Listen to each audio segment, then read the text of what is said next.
All right, we are back picking up in the middle of chapter 11 with the landmark history of the American people.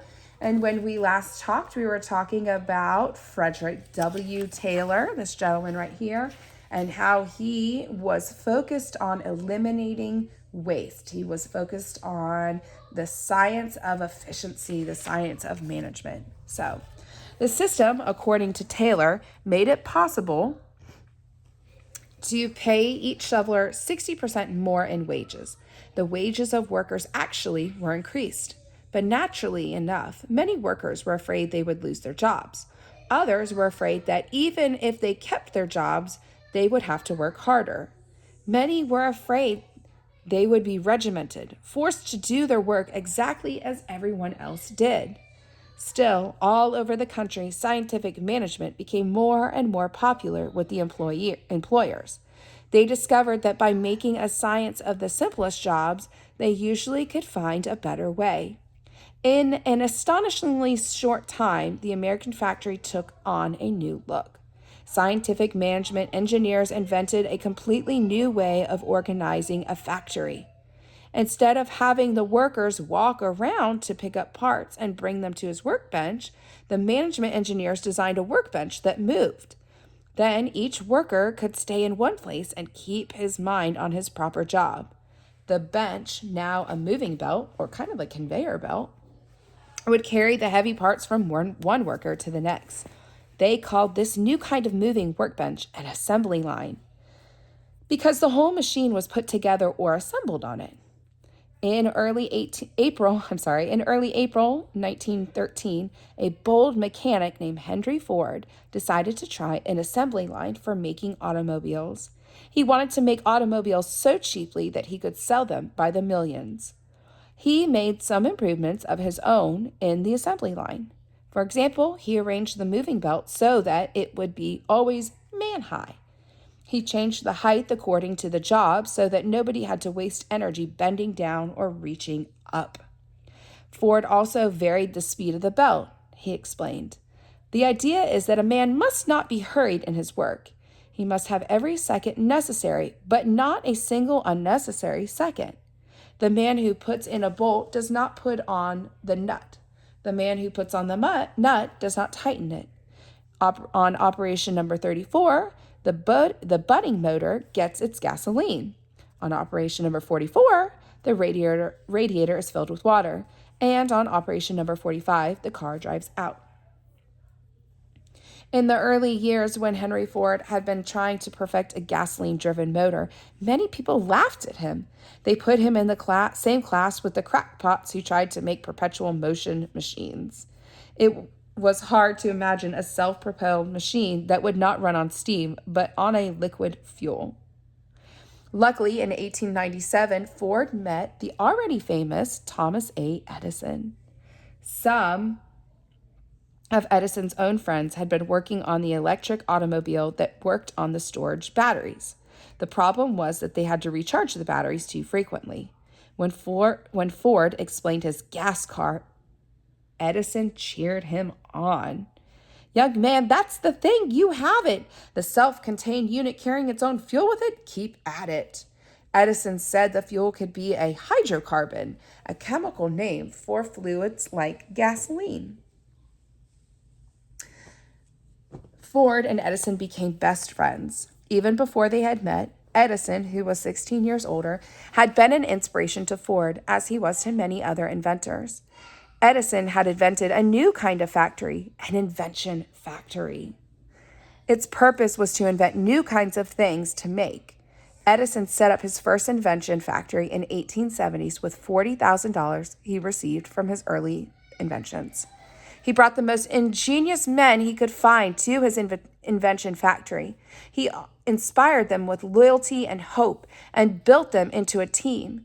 Just like earlier go-getters like Benjamin Silliman and others who had found ways to make rock oil into fuel to light American homes, these men tried to find new uses for old materials and to invent new machines for all sorts of purposes.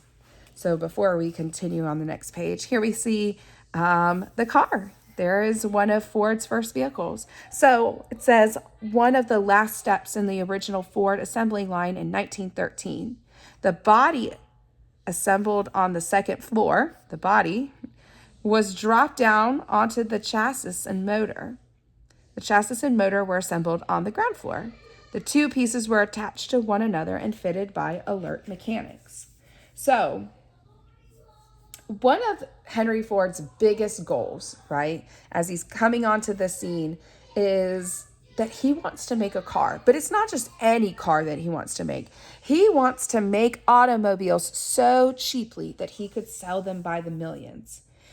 If he could sell them by millions, he would make a huge profit, right? So, of course, this is a fantastic goal. So what did he do? He went and he made the assembly line. And I think it's really amazing how he says somebody puts the nut in, or somebody puts the bolt in, somebody puts the nut in, somebody tightens it, somebody puts the gas in, somebody puts the water in, somebody drives the car out. It's not one person doing all of it. It's several people doing one job. And then we can talk about Edison over here. He had an invention factory. Can you imagine being a part of this? You know, this is like the age of these huge, amazing inventions. And so Edison, he started his invention factory with $40,000 that he received from his earlier inventions.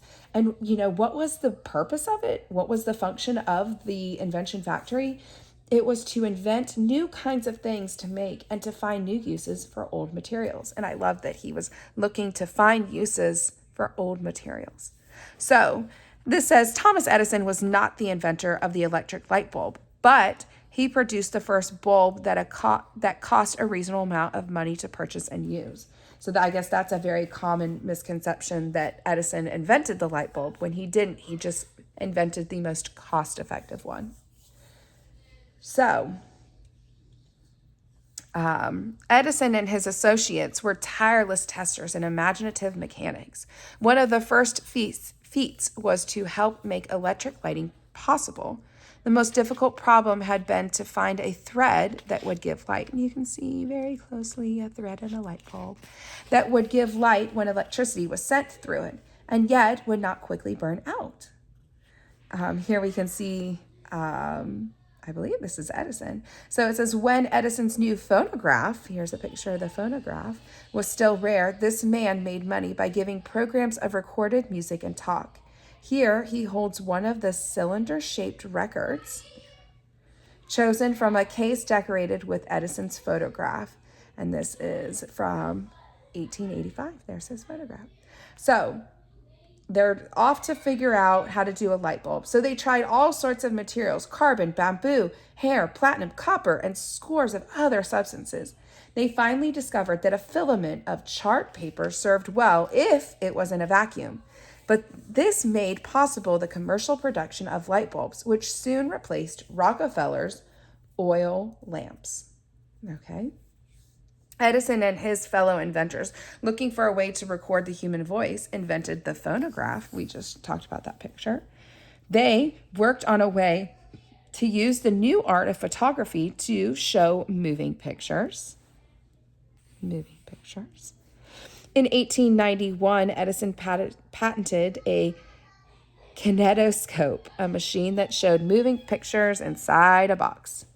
Edison's own ingenuity seemed endless, but he was also a great organizer. And when he could not make an invention of his own to solve a problem, he bought up the patent rights of others. Then he found ways to manufacture the new products cheaply and efficiently. He was most interested in how he could make improvements in daily life that would reach everybody. So, if he couldn't make an invention to solve his own problem, he bought up the patent rights of others. Edison fired the imagination not only of Henry Ford, but of the whole American people. He was nicknamed the Wizard. When Congress awarded him a special gold medal in 1928, they said his inventions had been worth more than $15 billion to humanity. But this was only to say that there was really no way of measuring his enormous contribution to American life. By the time he died in 1931, at the ripe age of 85, he had become an American hero, a truly democratic hero, because his work benefited every living American. So here you can see in this picture, a surgeon uses the Ediphone to record notes that will later be transcribed by a secretarial assistant. And then again, we saw the earliest motion picture, the kinetograph. I don't know. I'm sorry. Edison also patented the scope, a peephole viewer for short films. Edison owned a film studio and produced hundreds of short films, though he never made films for himself for commercial distribution. Edison employed many of America's earliest filmmakers. And with that, we are going to end. Thank you, guys.